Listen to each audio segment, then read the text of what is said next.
I first met Tarika Houghton at the blood lab at Dana-Farber Cancer Institute in Boston. I was 26 at the time. A few months earlier, I had had a bone marrow transplant to treat an aggressive form of leukemia. After the transplant, I came down with meningitis. So on the day I met Tarika, I was skeletal and bald, and I needed a cane to walk. I thought I looked like a little boy, but Tarika always said I looked like an old woman. And because of the drugs I was taking, I had the shakes. I sat down next to Tarika and thought she looked way too healthy to be in the blood lab, but I knew she was a patient because she had a medical risk tag on. Now here's the part that we'd always dispute. She says I said, I like your hair, but I remember saying I like your style. I then asked, what are you in for? And she said she had leukemia and was going to get a bone marrow transplant. And I responded, that's what I just had. And I could see the utter horror on her face. So I added, don't worry, everybody's different. Tarika and I called ourselves blood sisters, but really we were more like war buddies. Several years ago, I interviewed her. Here she is. My name is Tarika Houghton, and I'm from the beautiful country of Jamaica. I just want to say that I'm happy to be here. I'm happy that I met Ibby Caputo. She is very moody at times, but she understands my crazy. She gets annoyed at me sometimes, but that's fine. I get annoyed at her as well, so we're perfect. The yin to my yang, literally black and white. I'll take that as a compliment. I was devastated when Tarika died 2 years ago from transplant-related causes.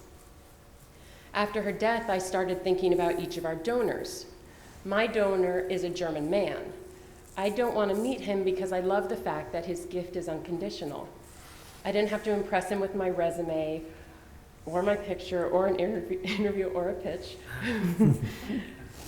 For all I know, I could fit the profile of his worst enemy, but that didn't matter. All that mattered was that he had the power in his blood to save me, and he did. But it turns out my profile did matter. Because I'm of Western European descent, I had a 77% chance of finding a perfect match. If you're Asian American, you have a 41% chance. And if you're African American, you have a 23% chance. Tarika, who is Jamaican, had a good match, but not a perfect match. Now, there's no way to say why she died and I lived, but the better the match, the less likely you are to have serious complications. And that really got me thinking. This is going to be a first-person story with my friendship with Tarika as a backdrop. I want to explore the ethnic disparity in bone marrow donor registries, because some people don't even get the chance that Tarika and I got. For this story, I plan to talk with 29-year-old American journalist Lina Anwar and her family. She's fighting the same blood cancer Tarika and I had, only there was no match for her in the registry. She's of Indian descent, and her family has desperately been trying to find a donor for her by holding donor drives in Kerala, India. This is an important story that needs telling now, especially for people whose time is running out. It involves both domestic and international travel, which is why funding support is crucial. I want to find out why this disparity exists and what can be done about it. Unlike me, Tarika wanted to meet her donor. He's an African-American man who was incarcerated as a teenager, but now he's a motivational speaker and an author. Yeah, we spoke, and we promised we would keep in contact. And the intention is to meet him in person, probably a surprise, because he now lives in North Carolina. So, because I've been roller coasting through my health, I'm looking for a time where I'm looking good. Never want to meet your donor looking like, this is what my blood did to you. It should be like, this is what my blood did. So, You know what we could do? We could find out where he's speaking motivationally and then go. yeah, that's the plan. That's the surprise plan. You better get your lungs in shape, Missy. Yeah, so the surprise plan is for me to visit one of his conferences or whatever, and either that or his church. Church. Let's go to church. Do you But know I where just- he goes to church? No, but that's easy to find out. How many Brian Long are in North Carolina? 18,000. I know, right? And why do you want to meet him? Why I want to meet him? I think it would be awesome for him to see what I look like in person. And like the life he saved. His blood Yes. saved you. His blood saved me.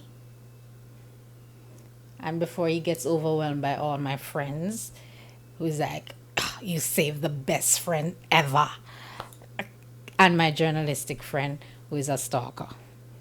That would be nice. Because she would be asking 20,000 questions. She'd be like, But she's awesome. I like her. I'll make it happen for her story.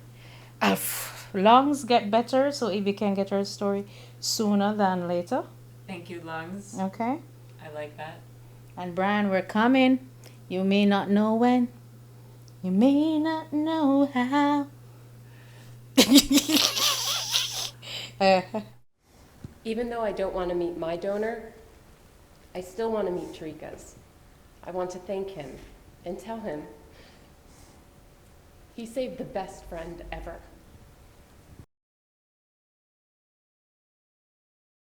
Ibby, so listen, thank you first of all, and thank you for pitching something that clearly is, has a real deep personal, you have a deep personal stake in. I guess I'm interested in this incredibly moving and poignant tape you've got of Tarika, and how you feel that would be woven through the documentary, because that's clearly really kind of poignant, bittersweet, and then you've also got a very journalistic sort of angle to the story about the different ethnic groups and how they're not, how there's less chance of finding a donor. Just tell me a little bit more about that.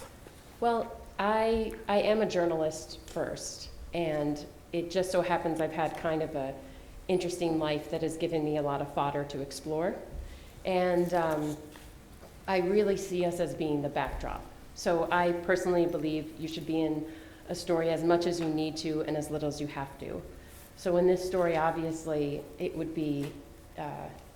be fair or even ethical for me to report on this story without, expressing my stake in it. The fact that I've experienced this myself and that I have a friend who has passed. So I really see it as the bridge to the story, and I will be weaving us throughout, and it's sort of going to be a journalist journey, sort of fit in that kind of genre, where I am going to go to places around the world to tell this story. But at the heart of it is my journalistic instinct to find out why this is the case, because there has been reporting on that a disparity exists, but no one ever explains why. And I think that's because there's no silver bullet in this case. But I don't think that's a good enough, so there's no silver bullet, so then I need more space to explain what it is, which is why I'm doing a documentary. Walter, Steve, would you have a question?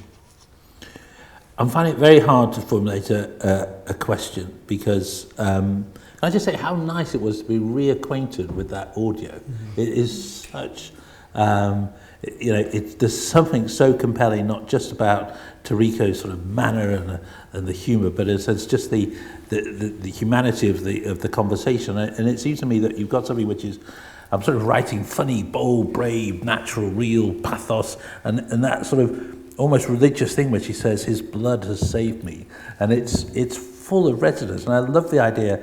I want this room to be full of medical students, because, in a way, medicine's about risk and about percentages, and your odds of getting through things are never absolute. And you sort of get that. And the only thing is sort of, I keep thinking, I just want so little in this program. I just want to hear those voices. And it was funny because when you were talking about adding the the new character of Indian descent, I was thinking, oh, do we, I don't want to go too far, and I can see sort of, the denouement where you sort of surprise the donor at the church and all that sort of stuff. I'm thinking, how much do I need, and how much I just want to enjoy, if that's the right word, the legacy that Tariko has left you. I just want to share in that too, and I just wondered, in some ways we can overbuild these things. And I wonder if that's a worry for you. I've got a question at the end, thank you. Actually, I really do believe that in order to tell this story well, I need to find someone who's going through it right now. Right. And I'm not planning on surprising him at church. I am planning on... You'll stop at some point. Well, now that Tarika's not going to go with me, I think I'll do it the journalist way and write him ahead of time. But I still, documentary or not, I still want to meet him one way or the other, so I might as well record it. And I agree with you, it could be overdone, but I don't think it will be. Nina, what are your first thoughts? Well, actually, I guess my thoughts were circling around the same place as Stephen in terms of because obviously the relationship is so compelling, and then what's the journalistic side, and also I was interested, when I read your pitch originally as well, of why is this, and this is the first I've realised we actually don't know why. So one thing I was wondering is, do you sort of know why now? But it sounds like you don't know why, and therefore, I'm just, where are you planning on going, and how are you hoping to find this answer? Well, I think it's going to be a few different things, and I have started finding some answers, but I think I'm going to hold off on going into that now. But Tarika and I are going to be threaded throughout the whole piece. And the truth is that when I had started, a year ago, when I had started thinking about doing this, that's when news of Lina Anwar, this journalist in America, it came out. And I was devastated by that news. So it actually is really part of the authentic story that I read the news. Actually, I read the headline and I couldn't read the news. In fact, it wasn't until I was preparing for this pitch that I finally had realized I have to put on my reporter hat and read the actual news, because I knew too well what it was that this young woman was going through. So I actually don't see her story as separate from our story. The only difference is that we both have matches and she doesn't. And that, that is, leukemia, this type of leukemia is very aggressive. So there aren't very many options if you don't have a match. So I think that's why I view it as the same story. I just have another question. It's kind of, because I get the feeling we're going to have this today where everyone's going to have these incredible pitches that I want to hear. And I'm just wondering if this is really an unknown story, like a journalistic story, are there other places you can get money for it, and have you tried at all to pitch it? I did receive the NYU Reporting Award, which is I guess probably about £4,000. Right. And but I am planning, I have to fly to Germany and North Carolina from Arkansas, and then also if I do pursue Lina Anwar's story, it could take me to India. So so $4,000 is awesome, or £4,000 is awesome, but I don't know how far it'll get me. So that's why, and also the applications were due at the same time. So, one more quick question, Cardiff Steve. I guess just you've talked so powerfully and really passionate. I've mentioned that word passion before about it today, and you as a journalist and a reporter, there's sometimes a sort of tendency, I know, listening to things, for that journalist to as you said, put the journalistic out of it. I guess I want to know, how are we going to be hearing the really passionate, engaged and emotional Ibby that we've just heard today in that piece? Well, luckily, I have a whole body of work from, like I said, I was sick 12 years ago, and I have all sorts of weird things happen to me. I don't make tears. I had to go through, this is a little TMI, but early menopause, but it's all been written about. It's in the New York Times. It's there's I've actually, for better or for worse, because I'm a storyteller, written a lot about things that are personal and important to me from a journalistic I perspective. have to stop you there. Okay. Thank you very much.